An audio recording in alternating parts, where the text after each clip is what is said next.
Good afternoon. How did a Dark Elf become Count Cheydinhal?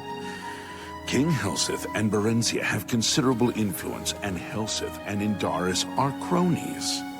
Get it? I see. Good day.